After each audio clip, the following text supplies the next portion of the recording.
नमस्कार, स्वागत है आपका GTV हिंदी न्यूज में और मैं हूं आपके साथ साक्षी। आइए करते हैं इस वक्त की ताजा खबरों की शुरुआत। भिलाड़ झील में मिली अज्ञात महिला की हत्या की गुत्थी सुलझी।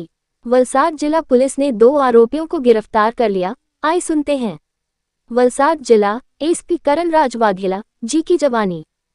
2 એપ્રિલ 2024 રોજ ભિલાડ પોલીસ વિસ્તારના જે ભિલાડ છે ત્યાંનું તળાવપાડા જે વિસ્તાર છે, તળાવની અંદરથી એક લાશ તરતી હાલતમાં મળેલી હતી।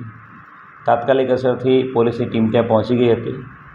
લાશ જે હાલતમાં મળેલી હતી એ શંકાસ્પદ મૃત્યુ નિપજાવેલી હાલતમાં જ લાશ દેખાતી હતી। લાશની ઉપર સિમેન્ટનો એક રોડ બાંધી દેવામાં આવ્યો હતો અને લાશને તળાવમાં ફેંકી દીધેલી હાલતમાં મળેલી હતી। પોસ્ટમોર્ટમમાં પણ લાશનું મૃત્યુ નિપજાવેલું છે એવું પ્રાઇમરી કોઝ ઓફ ડેથ મળ્યું હતું, જેના આધારે તાત્કાલિક અસરથી મર્ડરનો ગુનો દાખલ કરવામાં આવ્યો હતો। લાશ શરૂઆતથી ઓળખાયેલી નહોતી, વણઓળખાયેલી લાશ મળી હતી। આજુબાજુનો વિસ્તારની તપાસ કરતાં આ લાશની ઓળખ ન થઈ શકવાના કારણે સમગ્ર જિલ્લાના ક્રાઇમ બ્રાન્ચ, એસઓજી, આજુબાજુના પોલીસના વિસ્તારો, સાથે સાથે બાજુના સેલવાસ યુનિયન ટેરિટરી અને બાજુમાં પાલઘર જે છે એ પાલઘરના લોકલ પોલીસ સ્ટેશન અને ત્યાંના એસપીના સંપર્ક કરીને હિન્દી, ઇંગ્લિશ અને ગુજરાતીમાં આ બિનવારસી લાશની ઓળખ, એના ચિહ્નો, એના કપડાના વર્ણન, એની સાથે તમામ જગ્યાએ સોશિયલ મીડિયામાં મીડિયા મિત્રોના માધ્યમથી વિગતો વાયરલ કરવામાં આવી હતી। આ વિગતો જે શેર કરવામાં આવી હતી એના આધારે એક ખાસ હકીકત મળતા જે ડુંગરા પોલીસ સ્ટેશન જે વિસ્તાર છે, ડુંગરા પોલીસ સ્ટેશનનું જે મોટી તંબાડી ગામ છે, ત્યાં 31મી માર્ચના રોજ એક મૂકબધિર મહિલા, એ મંજુલાબેનની મહિલા ઘરેથી નીકળી ગયેલી હતી 31મી માર્ચે, ત્યારથી મળેલ નથી એવી હકીકત મળતા તાત્કાલિક એના વાલીવારસનો સંપર્ક કરવામાં આવ્યો હતો અને વાલીવારસનો સંપર્ક કરતાં આજે મરણ જનાર મહિલાની જે લાશ પરથી મળેલા કપડાં, એના જે એની સાથેની જે બધી એસેસરીઝ મળી હતી, બુટિયા, પાયલ, એ લોકો આઈડેન્ટિફાઈ કર્યા હતા અને જેના આધારે લાશની ઓળખ જે મંજુલાબેન કિશનભાઈ વારલી, જેમની ઉંમર 31 વર્ષની છે, એની રૂપે ઓળખ થઈ હતી।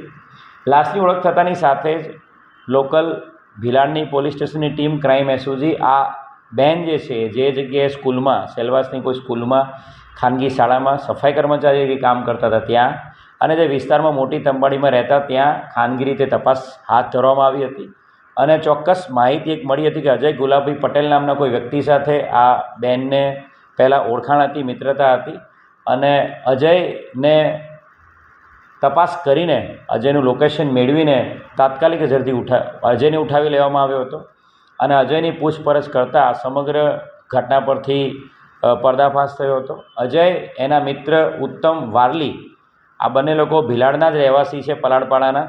અજય અને એના મિત્ર ઉત્તમ વારલી આ બંને ભેગા થઈને આ મંજુલાબેનનું મર્ડર કરી દીધું છે।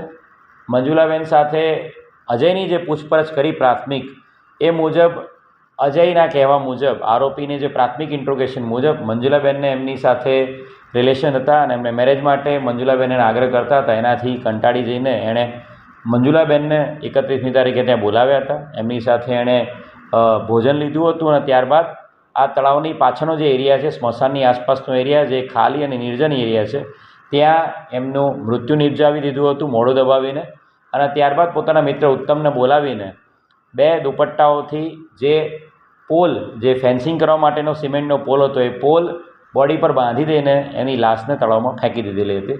એટલે ખૂબ મોટી સફળતા વલસાડ જિલ્લા પોલીસને આ જે અનડિટેક્ટ મર્ડર હતું, અનઆઇડેન્ટિફાઈડ ડેડ બોડી હતી, એને આઈડેન્ટિફાઈ કરીને મર્ડર ડિટેક્ટ કરવામાં મોટી સફળતા મળી છે। બંને આરોપીની ધરપકડ કરી લેવામાં આવી છે અને એમના ફર્ધર રિમાન્ડની કાર્યવાહી હાલ ચાલુમાં છે।